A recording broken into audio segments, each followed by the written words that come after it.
G'day everyone, be excited because today I am making a yabbying catch and cook. A lot of people have suggested to me that I should make a yabby catch and cook. Today's the day I do it.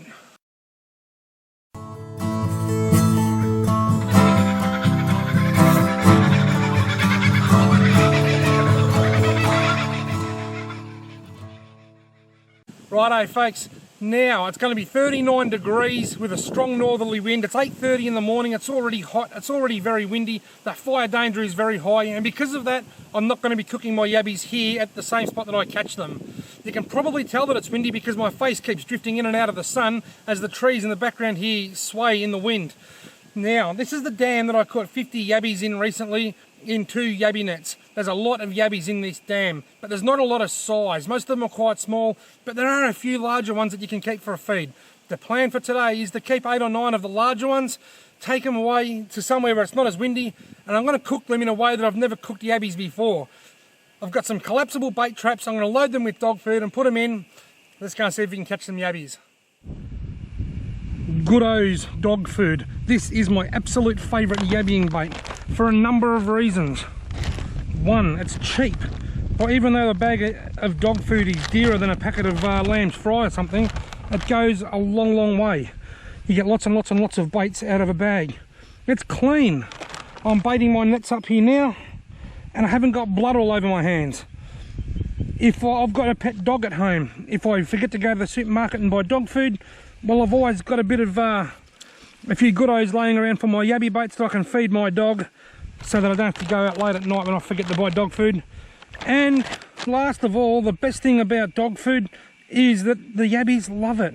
Yabbies absolutely love dog food. I've been told for years, people have been telling me, you should use dog food for bait, you should use dog food for bait. Well, this year I actually did. I went and bought some for the first time. I haven't looked back and I've been using it all the time ever since. There is my collapsible bait trap, loaded with goodos, ready to go.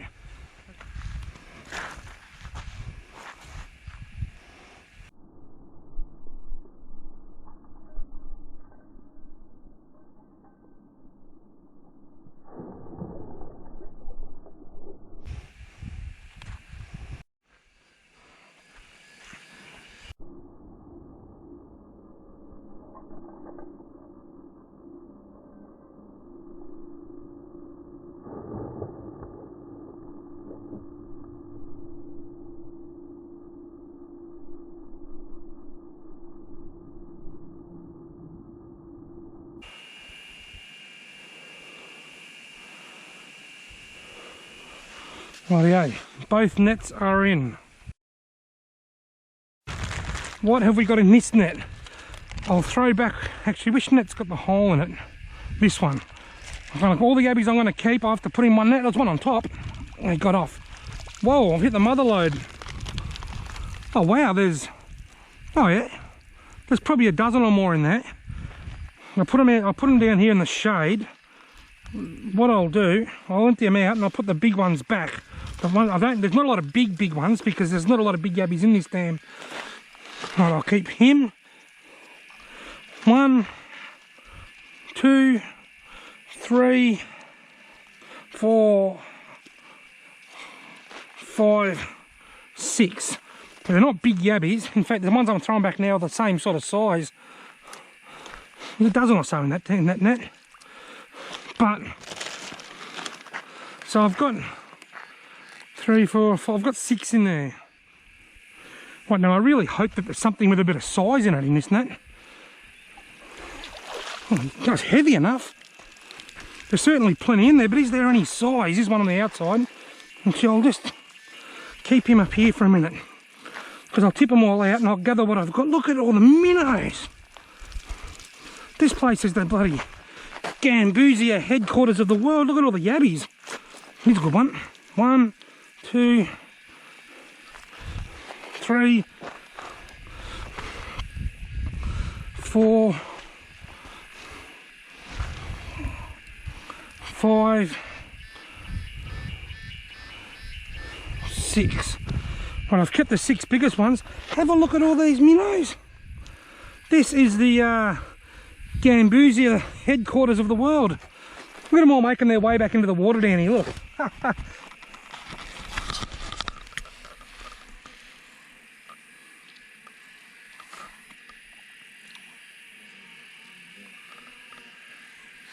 There you go, mate, you're not quite in the drink yet. That way, buddy. That way.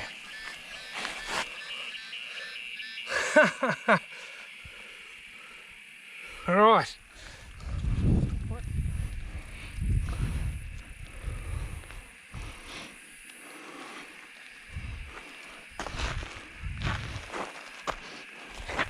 They all gone out of there. There's one more in there. Not very big. Rightio, so I've got a dozen or so in there. They're not very big. A couple of them are okay. The rest of them are a bit on the small side. But they're the biggest of the bunch from this dam now anyway. There's not a lot of big yabbies in this particular spot, but there's plenty and plenty and plenty of yabbies. Alrighty, I was going to go somewhere else to cook. I said in my introduction I'm going to go somewhere else to cook the yabbies, but because I've forgotten a bucket I can't. So I'm just going to have to find a nice spot in the shade where I can set up my trangia and make sure there's no fire hazards around it. I love cooking on my trangia stove. Absolutely love my trangia. Now, it's a metho burner. The problem with metho is that it's a naked flame, which means that you can't see it. Once it's been burning for a bit and it starts going orange, you can see it. But when you first light a metho burner, the flame is really, really clear and you can't see it. You literally can't see it. It's the only downside with it. The upside is, particularly with this design stove, it's bomb-proof. The wind can't get to it once you've got the covers on. Now, because it's such a hot day, it's not a total fire ban. If it was a total fire ban, I wouldn't be able to use my trangia out here in the open. But it's not a total fire ban, but there is a very high fire danger. So you'll notice I'm cooking way out here in the open, away from anything, away from any grasses or anything flammable, out in the open. And one good thing about metho is there's no embers. There's no sparks or embers that fly up like there is when you've got a campfire or something going. You've only got the flame itself. I feel that that's perfectly safe out there, and it's the smart thing to do by having it out there in the open. Now, what I'm going to do with the yabbies, I'm going to euthanize these yabbies, which means I'm going to put them to sleep. And I'm not going to show that on film because YouTube can punish you for that. So I'm discreetly going to euthanize them yabbies while no one's watching. I'm going to rip their tails off and I'm going to cook the tails only. That allows me to cook them all at once rather than having to cook them one or two at a time. I'm going to shallow fry them in that little aluminium frying pan there rather than the traditional boiling. Now, I've never done this. This is brand new. I bought water, I bought lemons, the whole lot, but I'm not going to use them because I've decided to try something different and I'm going to dry fry them. I'm not even going to put margarine or anything in there. I'm just going to dry fry them in the frying pan. Tails only. Rightio, now I've already got one tail in here cooking. Now, I've got my trangia going. I've got the little aluminium frying pan on the top. Now, here's my yabby tails. One of the best things about cooking yabby tails raw is that if you fan the tail apart, you grab the middle fin, if you just twist that, then pull it out, the poo line comes out like that. Then you can throw it straight in the pan. You see that? Grab it, grab the middle fin at the tail, pull the pipe out, throw it in the pan.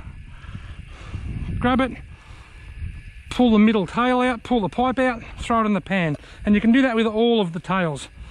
Try and get a bit of dirt off them if there's any dirt on them. Now, I've never cooked yabbies like this before. I normally boil them. I have cooked them tails only when I've been using a small pot and not had enough water. But I've never sort of shallow fried. I call this dry frying, and the reason I call it dry frying is because there's no oil. See, deep frying is when you dip your food in the hot oil. That's deep frying. Shallow frying is when you cook it in a shallow bit of oil with a heat source underneath, like a frying pan with a bit of margarine. That's shallow frying. Dry frying is when you just don't have oil. I actually prefer to dry fry. I've got one of those bluestone frying pans at home, those non-stick ones, and I fry eggs in it, dry fry. Just throw the eggs in the frying pan, fry them, take them out, no margarine or oil or anything needed. It's a great way to cook them. Right, now all my tails are in the frying pan, dry frying. I might just go to my car and grab a clean bowl to put them in when I take them out. Well, the metho burners, when you first light them, they're a real clear flame that you can't see. But after a while you start seeing this big orange flame that I can see now, licking around the edges.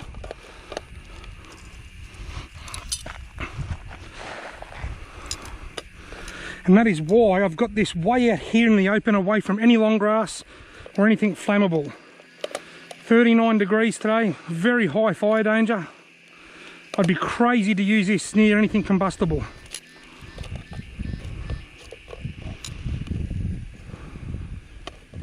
They are cooking away just nicely.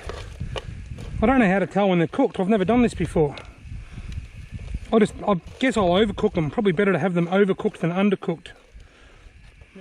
Just turn them again.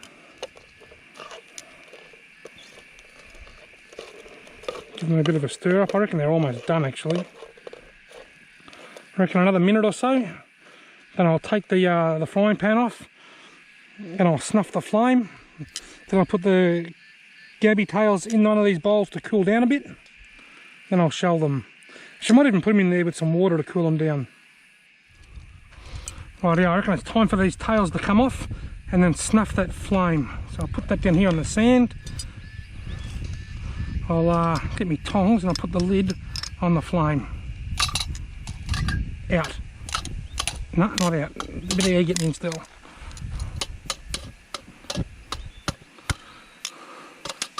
There, out. Now what I've done, I've put some water in this bowl. I've put some water in this bowl. I'm going to put these tails in that water to cool them down so that I can shell them. Now what will happen, as the water cools the tails down, the heat from the tails will heat the water. Once the tails and the water become the same temperature, nothing will happen. So then I'll drain the water and I can put more cold water in if I need to. Fried yabby tails. Dry fried yabby tails. Awesome. Well, they should have cooled down enough for me to shell. So what I'm going to do is shell them, drop the meat in the blue bowl. The shells can just go over there somewhere. They'll get eaten. The ants will eat them. Everything will eat them. Now remembering, I don't have to break the back, like the tail bit out and pull the pipe out, the poo line. It already went before they were cooked.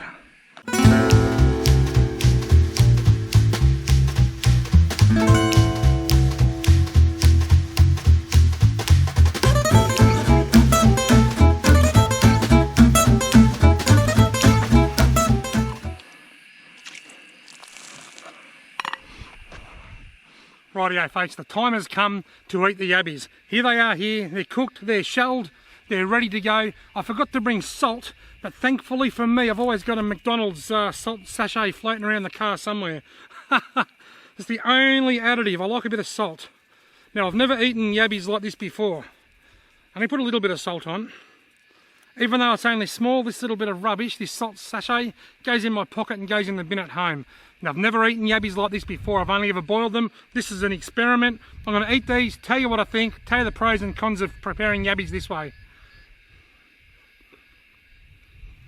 Yum!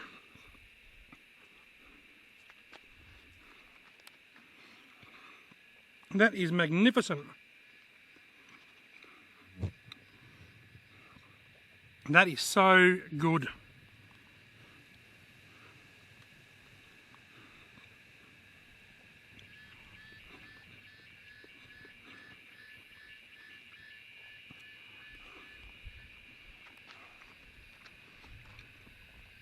That was purely amazing.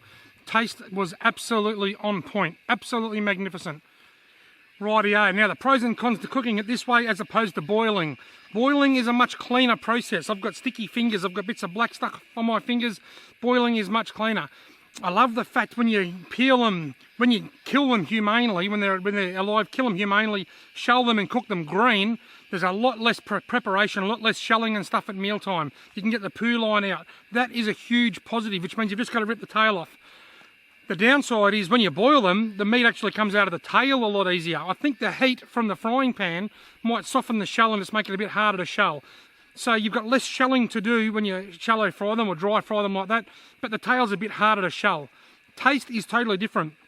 Texture is very similar, but there's a little bit of charcoal sort of flavour in there because there's bits of burnt shell and stuff, and little bits of black burnt stuff in there, which gives it that sort of charcoal sort of flavour.